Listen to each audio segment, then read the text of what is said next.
এক সেট ডকুমেন্টসে আমরা China, Thailand, Malaysia, Singapore এই 4টি দেশের ভিসা করে দিচ্ছি। আপনার হচ্ছে গিয়ে bank statement, solvency, passport, photo, visiting card, যদি সে বিজনেস করে ট্রেড লাইসেন্স আর লেটারেড ফেয়ার, এই ডকুমেন্টসগুলো দিয়ে 4টা দেশেরই ভিসা করা পসিবল। সর্বোচ্চ আপনার 15 থেকে 20 দিন, কারণ হচ্ছে থাইল্যান্ডের ভিসাটা আসতে সময় বেশি লাগে। ফ্রেশ পাসপোর্টে চায়নার ভিসা হচ্ছে, মালয়েশিয়ার ভিসা হচ্ছে। কেউ যদি বলে যে না ভাই আমি ভিসা ছাড়াই যেতে চাই, তাহলে নেপাল, মালদ্বীপ, শ্রীলঙ্কা এগুলো যেতে পারবে ফ্রেশ পাসপোর্টে। এয়ারপোর্টে কোনো ঝামেলা নাই, ইমিগ্রেশন কোনো ঝামেলা নাই। যদি ডকুমেন্টস তারা দিতে পারে, অল্প কিছু ডকুমেন্টসের মাধ্যমে তাদের ফ্যামিলিকে নিয়ে মালয়েশিয়া ভ্রমণ করাতে পারবে খুব ইজিভাবে। তো দর্শক, আবারও কিন্তু চলে আসলাম ট্রিভো হলিডেজে। অলরেডি আমাদের সাথে ফেরদৌস ভাই আছে। ফেরদৌস ভাই, আসসালামু আলাইকুম। ওয়ালাইকুম আসসালাম ভাই, কেমন আছেন? আছি আলহামদুলিল্লাহ। ভাই, আমরা জানলাম যে এক সেট ডকুমেন্ট দিয়ে আপনারা 4টা দেশের ভিসা করে দিচ্ছেন। জি ভাই। তো এটা কি মানে কিভাবে পসিবল, আমাদেরকে যদি একটু বিস্তারিত বলতেন। ভাই, এক সেট ডকুমেন্টসে আমরা চায়না, থাইল্যান্ড, মালয়েশিয়া, সিঙ্গাপুর এই 4টি দেশের ভিসা করে দিচ্ছি। আপনার হচ্ছে গিয়ে bank statement, solvency, passport, photo, visiting card, যদি সে বিজনেস করে ট্রেড লাইসেন্স আর লেটারেড ফেয়ার, এই ডকুমেন্টসগুলো দিয়ে 4টা দেশেরই ভিসা করা পসিবল। আচ্ছা আচ্ছা, সেক্ষেত্রে অরিজিনাল পাসপোর্ট তো লাগতেছে না? না, অরিজিনাল পাসপোর্টটা তো যেহেতু চায়না স্টিকার ভিসা লাগবে, আর হচ্ছে সিঙ্গাপুরেও আপনার পাসপোর্ট জমা দেওয়া লাগে। আচ্ছা, সেক্ষেত্রে লাগবে মানে আপনার যদি হচ্ছে চায়নার ক্ষেত্রে যান বা সিঙ্গাপুরের ক্ষেত্রে যান, তারা এম্বাসিতে পাসপোর্ট জমা দেওয়া লাগে। আচ্ছা, সেক্ষেত্রে সময় কয়দিন লাগবে আপনাদের? সর্বোচ্চ আপনার 15 থেকে 20 দিন, কারণ হচ্ছে থাইল্যান্ডের ভিসাটা আসতে সময় বেশি লাগে। আচ্ছা আচ্ছা, ঠিক আছে। থাইল্যান্ডেরই ভিসা আপনার ওটা আপনার হচ্ছে আমরা অনলাইনে অ্যাপ্লাই করে দিব, আপনার পাসপোর্ট জমা নিবে না। সিঙ্গাপুরেরই ভিসা পাসপোর্ট জমা দেওয়ার লগে 3 থেকে 4 দিন পরে আপনার পাসপোর্টটা ব্যাক করে দেয়। কিন্তু আপনার হচ্ছে গিয়ে চায়নাতে আপনার মিনিমাম 5 থেকে 7 দিন তারা পাসপোর্ট জমা রেখে দেয়। এর জন্য আমরা ধরে রাখছি 15 থেকে 20 দিন আর কি। আচ্ছা আচ্ছা, ওকে। তো তার মানে হচ্ছে বাংলাদেশের যে কোনো প্রান্ত থেকে যদি কেউ আপনাদেরকে পাসপোর্ট পাঠিয়ে দেয়, আপনারা জাস্ট 15 থেকে 20 দিনের মধ্যে। জি জি জি। আচ্ছা আচ্ছা, তো আগে কোনো পেমেন্ট করতে হবে কিনা? না, আগে কোনো পেমেন্ট করতে হবে না। চায়নার ক্ষেত্রেও আপনার হচ্ছে গিয়ে অনলাইন, অনেকে এটা ভুল করে, অনলাইন যখন আপনাদেরকে অ্যাপ্রুভাল দেয়, অনলাইন অ্যাপ্রুভাল দেয়, তখন আমরা চায়নার পেমেন্টটা নিয়ে থাকি। আচ্ছা আচ্ছা, ঠিক আছে। আর মালয়েশিয়া আর হচ্ছে গিয়া থাইল্যান্ড, সিঙ্গাপুর এটা হচ্ছে পেমেন্ট সাথে সাথে দিয়ে দিতে হয় অ্যাম্বাসিতে, তার জন্য আমরা এটা নিয়ে থাকি।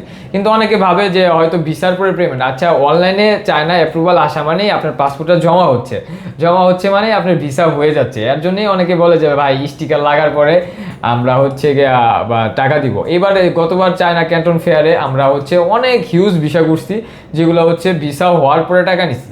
কিন্তু এখন হচ্ছে দেখি অনেকে মিস্টেক করে ফেলে, অ্যাপ্রুভাল হওয়ার পরে টাকা দেয় না। এর জন্য আমরা আগে থেকে বলে রাখি যে অনলাইন যখন অ্যাপ্রুভাল আসবে তখন আমাদেরকে পেমেন্টটা দিবেন, আদারওয়াইজ নাহলে পাসপোর্ট জমা দেওয়ার সাথে সাথে পেমেন্ট দিয়ে যাবেন। আচ্ছা আচ্ছা, ওকে। এটা আপনার যেভাবে সুবিধা হয় আর কি।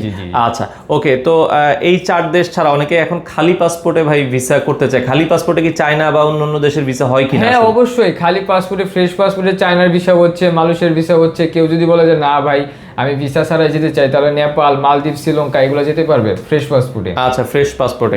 যেহেতু ক্যান্টন ফেয়ার এখন শেষ হয়ে গেছে, সামনে আবার সেপ্টেম্বর অক্টোবরে ক্যান্টন ফেয়ার আছে, তো তারা যদি যেতে চায় খালি পাসপোর্টে কি আপনাদের বই জমা দিলে? হ্যাঁ, অবশ্যই জমা দিতে পারে। আপনার হচ্ছে যারা গত ক্যান্টন ফেয়ারে, এপ্রিল মাসের ক্যান্টন ফেয়ারে চায়না যেতে পারেনি, যারা বিজনেস করতে চাচ্ছে চায়নার প্রোডাক্ট নিয়ে, তাদেরকে আমি সাজেস্ট করবো এখনই প্রস্তুতি নিয়ে নিতে, আর আমাদের সাথে এখন না হলেও ঈদের পরে থেকে যোগাযোগ করতে। তাহলে আমরা এখন থেকেই শুরু করে দিব। কারণ হচ্ছে যেহেতু তারা যেতে পারে না, কারণ হচ্ছে অনেক টিকিট ক্রাইসিস ছিল, টিকিটের দাম অনেক বেশি ছিল। আবার এবার ক্যান্টনে আপনার 1 মাসের ভিসার মেয়াদ দিচ্ছে, এর জন্য টিকিট পায় না, যেতে পারেনি।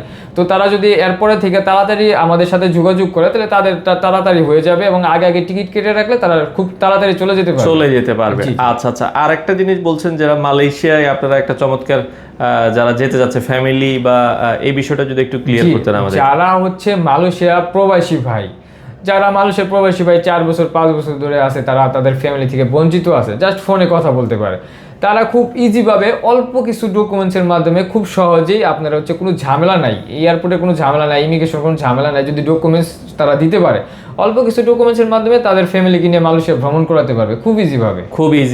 আচ্ছা, এটা অনেকে জিজ্ঞেস করে যে ভাই এটা কয় দিনের ভিসা দেয় তারা? এটা হচ্ছে 6 মাসের ভিসা দেয়, সিঙ্গেল এন্ট্রি। ঠিক আছে। আর ভিসা ফিও খুব কম, মাত্র 5,000 টাকা।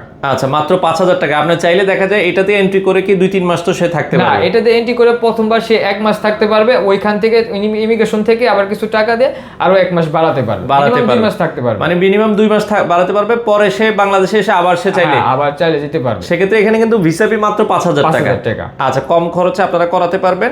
আর যেহেতু ভাই সামনে ঈদ আছে, অনেকে খালি পাসপোর্টে একটু ট্রাভেল হিস্ট্রি বাড়াতে চায়, তাদের জন্য কোন কোন দেশ সবচেয়ে ভালো? তাদের জন্য আমি সাজেস্ট করব নেপাল, মালদ্বীপ, শ্রীলঙ্কা। আমাদের প্যাকেজ আছে, তারা যদি নেপাল, মালদ্বীপ, শ্রীলঙ্কা যেতে চায় তাহলে যোগাযোগ করুক। কারণ হচ্ছে যেহেতু ফ্রেশ পাসপোর্ট, অনেকে হয়তো ফ্রেশ পাসপোর্টে ভয় পায় অন্যান্য দেশের ভিসার জন্য, যে না ভাই আমি একটা দেশে সিল মেরেই তারপর অন্য দেশে দিব। তাদেরকে আমি সাজেস্ট করব মালদ্বীপ, শ্রীলঙ্কা, নেপাল এগুলো ভ্রমণ করে চলে আসুক, তারপরে অন্যান্য দেশের জন্য অ্যাপ্লাই করুক। আচ্ছা, ওকে। তো যারা আসতে চায় আপনাদের অ্যাড্রেসটা একটু বলে দিবেন। আমাদের অ্যাড্রেসটা হচ্ছে ঢাকা খিলক্ষেত নিকুঞ্জ 2, ঢাকা রেজেন্সি হোটেলের রাজুক ট্রেড সেন্টারের 4 তলায়, শপ নাম্বার 27।